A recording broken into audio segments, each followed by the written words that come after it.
Thank you, Father. It was a wonderful session. We had it. It was related to social sciences, research in social science field, and I think the most of the kids they are not aware about we can do research in social sciences as well. Many of them ask questions also when I go to them. Now I have few questions to ask on behalf of children. What is the role of scientific research in social sciences? How does it help to address important questions in society?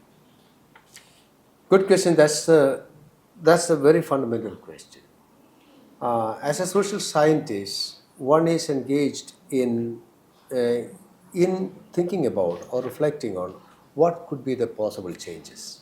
So, if society has to change for good, there should be a very deep and intentional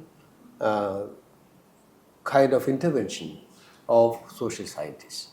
And they are the people who do the study, how is a society functioning now, and what could be the possible changes that can make society better, and how it can be a just society, humane society, a society that is founded on values, and then whatever that we call a kind of an ideal society is the result of very significant intervention of social scientists. So it has happened from very very long before, like Plato. Maybe you can consider him as one of the greatest scientists, social scientists ever lived. So his whole idea of how a society should be, how it should be politically organized, and what kind of people should be there.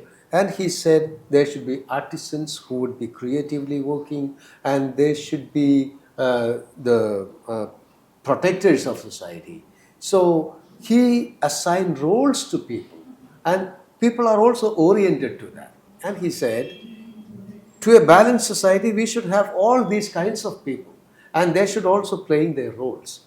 So an ideal society, although it is an utopian idea, but it is not something that we have to give up.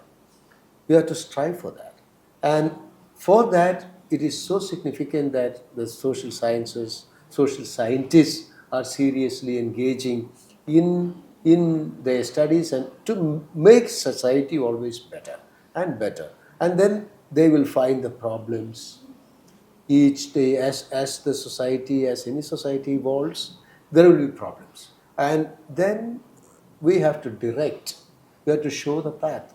We have to show the path not only to society, but those who are taking decisions for society, administering, governments, and they have to devise policies so that all those who are, in the lower strata are their problems are addressed and they are helped to come up. So there are some policies everywhere in every society. According to the needs of each society, there are policies. So here we have reservations. So this is the result of huge sociological scientific intervention, that this is the way that our society should modulate to its developmental programs. Yeah, great. Then what are the methods used by scientists to gather information? Good question. That's the second step. Yeah. For any scientific research, there should be information gathering. There are different methods. First of all, we are dealing with the human beings. So, and each person is unique. And each person has got a perspective. So, a social scientist cannot just, imagine something and impose something that she or he discovered as a possible solution. It should be organic. Mm-hmm. So any change that to be very very effective, it should be acceptable. It should be understandable. The members of that society should be convinced of, or should be aware of what is being told. For example, now literacy campaign. So what is its effect? If you go to an illiterate society And if you are telling them education is very important, you bring them, they will ask, why? What are you talking about? Our fathers, our mothers, they were not educated, they did not go to schools. We did not go to schools. Then why are you telling that our children should go to school? Without that, we lived. So it doesn't make sense to them. So you have to, a social scientist has to find such ways and means to show them what would be the impact of how, what would be the level of living in an educated society and an uneducated and illiterate society, what would be the disadvantages, and conscientize them, make them believe or make them aware of advantages. So this is the task that any evolution, any change, how you take society into. So therefore, you have to take the sampling, you have to go to people, you have to get the study, and then sampling is how they are perceiving, and who are you approaching for your data, and then you are making a projection to the general population of that particular community maybe. So that is one method of gathering information, a sampling method, so that you know how people think, and then you know how we have to reach there, how we can implement such policies or such steps in order to achieve that change. Then again, the other method is interview. That's very qualitative. And that qualitative interview, the researcher is personally interacting with the subject and asking very direct questions, gathering information, what is there hidden, and then getting with the relevant data of what are the causes of the problem, or what could be the how the society thinks, how the members of the society, what is their belief, and what is really abstracting. So all kinds of things are becoming visible when you are dealing on a one-on-one basis with a deep in-depth interview. Or it can be a focus group approach. It also can be a grounded study, grounded theory. That is, you go and live in a village or in that community just like a member, and you identify yourself as a researcher, not as a researcher from outside, but an insider. Then you get to know what is happening, what are the underlying principles by which people live. So then you know how to change, because you know where that society, where that community should, and what changes should affect them, or what would be more effective for them. Then you would know where you should touch, who are the significant people, and what are their beliefs, and what are those factors in that society obstructing or preventing such changes, and how to address that. So that's a grounded theory approach. So there are, in sociological research, there are many such methods available, already developed and accepted.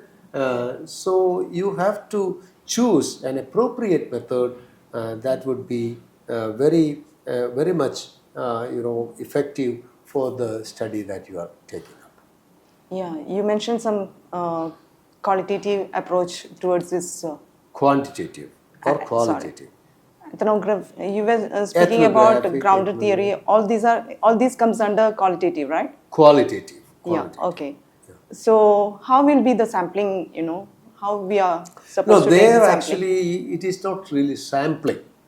If you are studying a particular village, for example, then you are meeting with the significant persons. Mm-hmm.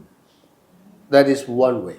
Yeah. The other way is you are making, there it could be a sampling, mm-hmm. Yes, because if you are not, making an interview with every person. Yes, okay. You are making a selection. It's a selective sample.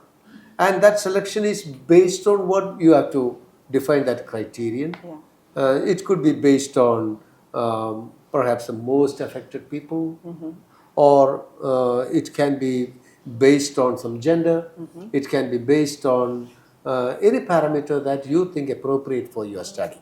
So there is no definitive rule for fixing the sample size or fixing mm-hmm. the sample nature. Instead, it depends on how it is being justified by your research and the question that you are looking for. Yeah, that's what I was asking, if it is a community-based, yeah, selective sampling will selective be sample. okay for that. But when it comes to a societal issue, like, any random issue, if you take, then Yes. how will be the sampling methods? Yeah, again, it depends on if you are making whether it is a qualitative study or a quantitative study. If it is a larger, population, you may have to switch to a mixed method, which means you will make a quantitative study 1st, maybe. So you gather data from a large number of population, and then you analyze that data, and then you by that you come to certain very very clear cut aspects or certain elements of that, and then you identify that okay, you have identified 3 or 4 causes. Then with that you go to some people for in-depth Yeah. interview. That's a mixed method. So you select some significant people and with them you interact, or you have in-depth interview or some focus group. So you go deeper into that issue with some significant interviews with people, so that is being whatever that you have gathered either being confirmed or being contradicted. So you can have that quantitative data to dialogue with the qualitative data, so that you might get deeper insights into what you have gathered from your quantitative, or you may even arrive at something that is contradicting. Yeah. That depends. So mostly it can be, if you have done your quantitative study very seriously and you have got your data accurately, then it would be more enlightening your research with the qualitative information. Then if we are going for an interview session or something like that, what will be the validity and reliability, related to our questionnaire? Yes, if you are taking a questionnaire, you have to prove the validity through a pilot study. Okay. And then there are tests for validity and reliability. So with the pilot study, you gather all the data and then you analyze. Then you test for your validity of your instrument. The validity is mainly for the instrument that you are using. That's a questionnaire, the survey instrument, whatever that you are using. That is the validity part of it or reliability part of it. There are tests for that. So accordingly, you fix, okay, this is the instrument, this is a reliable instrument. Or if you are taking a standard test, for example, self-esteem or belief. So there are some standard already accepted Yes. instruments available, so you can administer that too. Yeah. When it comes to, you were saying about suicidal, rates among the children or something like that, Yes. then again, I think validity, everything is important. In that case, when Depends. you say statistics. Yeah, it depends on what aspect are you can't just directly ask anyone, do you have a suicidal tendency and so on. Instead, you can assess depression. You can assess the medical, situations, what kind of medicine or drug abuse or any other abuse or any psychological trauma your community or the subject they are going through. So something that is giving you light to the kind of causes for suicide, for example. So those would be more enlightening for you, and you would be focusing on that, for which you have got standard instruments. Okay. You will be using that. That was insightful. Yes. Speaking from an ethical perspective, whiskey, eggs, coconut oil, and the recent elections have gone through tumultuous outcomes. Do you think the methodology used was faulty, or do you think there was an inherent bias in these studies to generate a predetermined conclusion? Very, very relevant, very, what do you call, important question for a social scientist.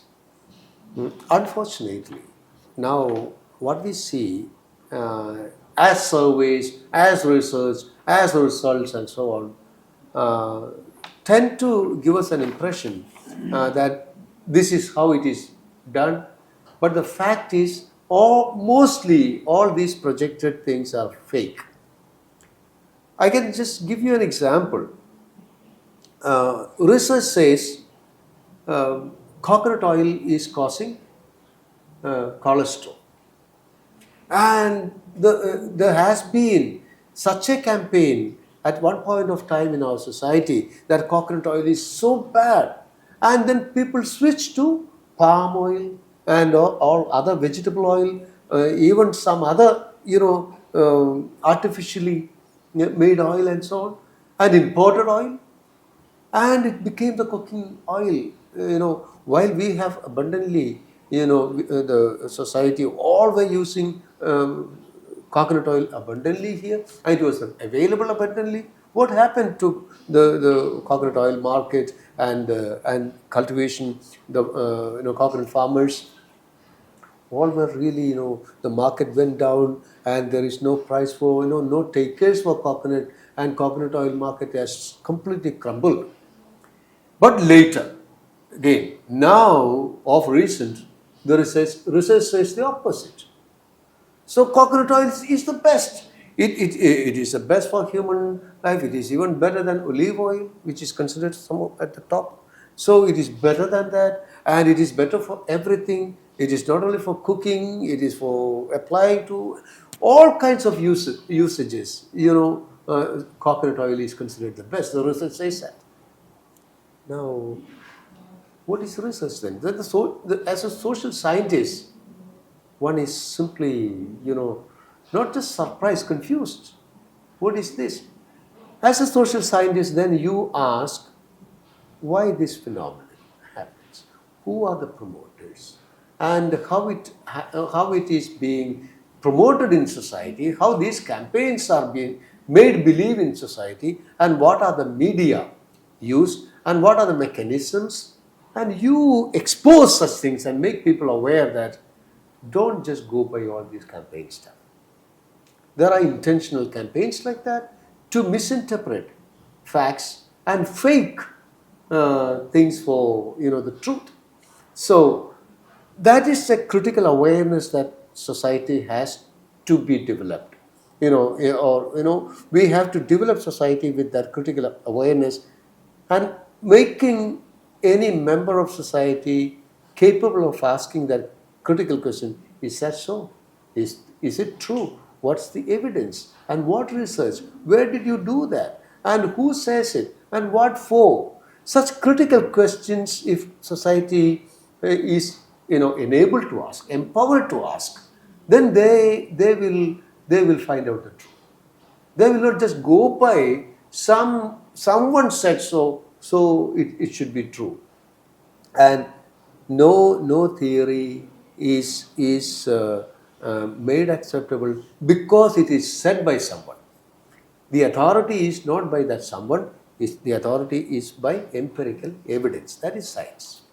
So if a society is capable of asking for evidence, that society, critically enlightened society, then people will ask that critical question. Will not easy for anyone to fake or to give misdirect society with this fake very self-interested, motivated things. So a social scientist will be able to tell or find out for society that it was with the vested interests of other producers against coconut oil, and they marketed, and they won the market, and they completely downplayed the relevance or the use of coconut oil. So these are the market kind of games that they play, which people don't become aware of unless they are critically questioning. So the role of social scientists would be making society, capable of asking critical questions, and that's a huge task a social scientist should be taking up. How can we educate, the younger generation about these Yes, I social think researches? that is the most important thing.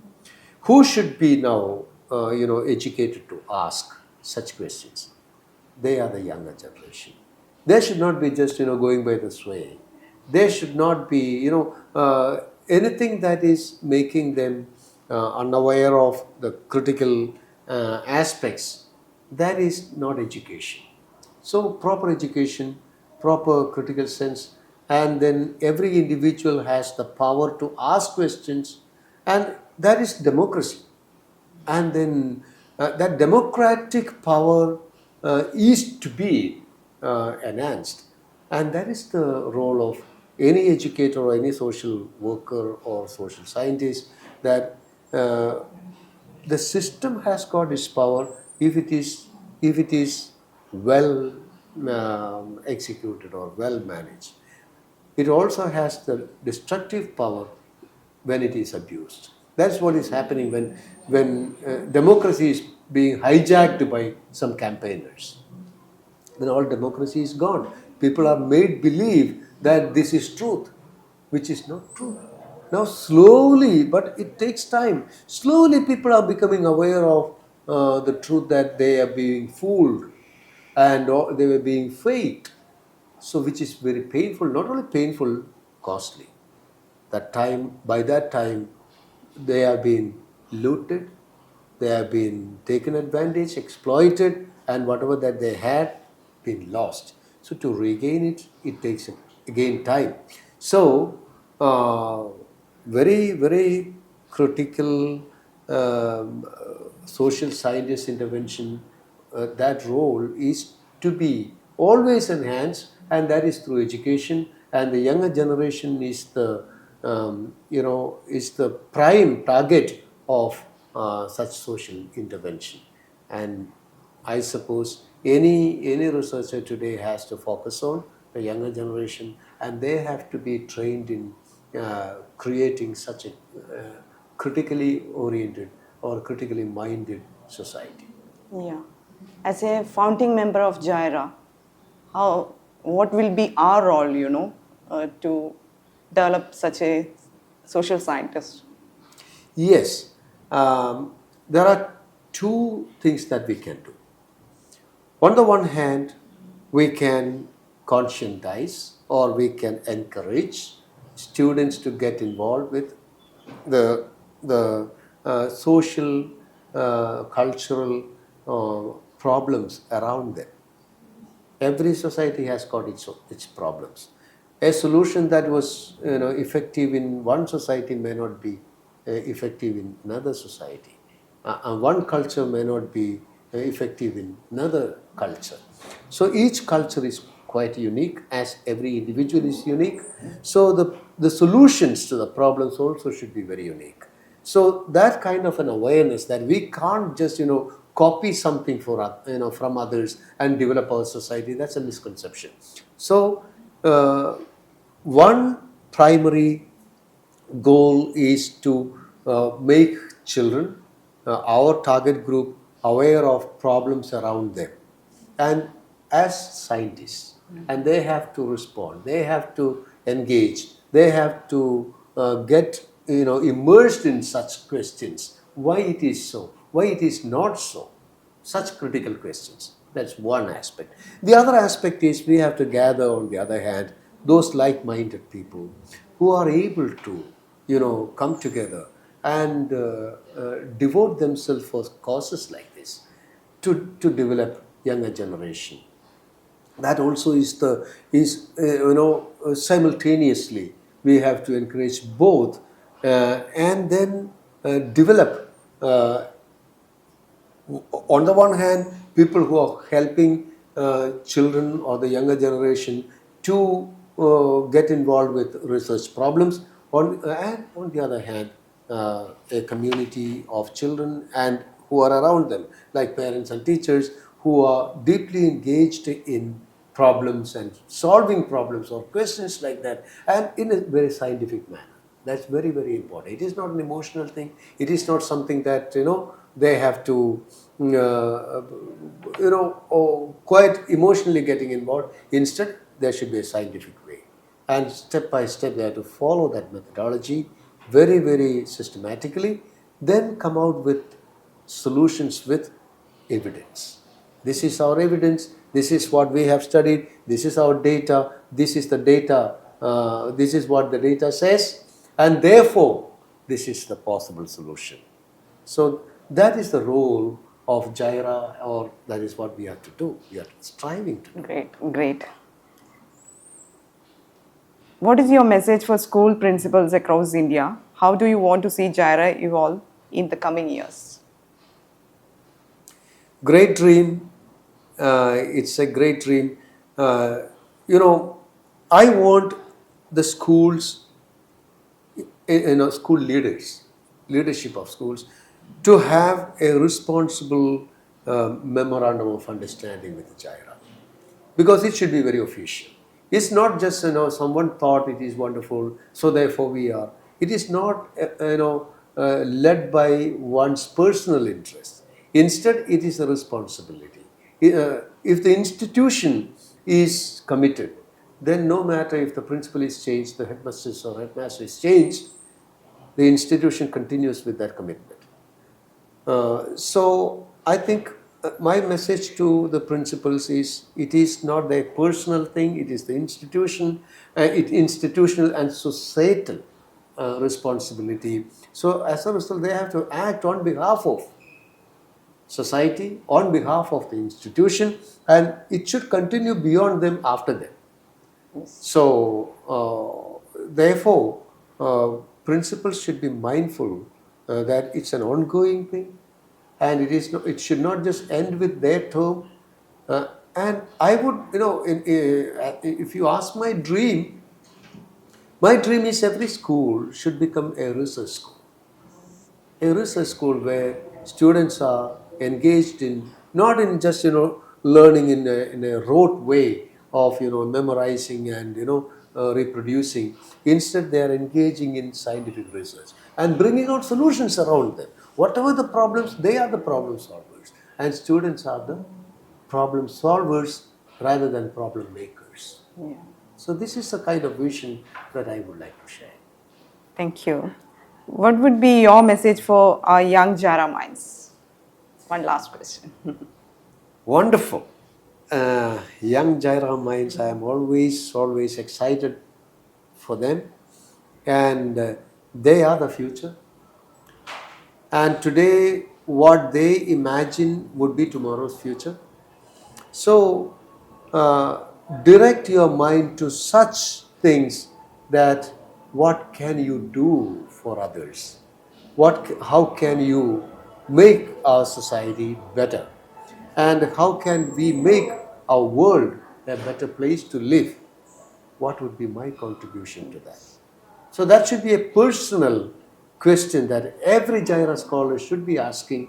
What is my contribution to make our society, our neighborhood, our community, our world a better place to live? Yeah. And if one is convinced of that, one is guided by that, if that is the orientation one has, GYRA will be fruitful. Every GYRA scholar will be a great leader in wherever that they are, and they will be a scientist. Yes, that's a wonderful thought, and I believe that will come to a reality very soon. Yeah. Thank you, Father. Thank you.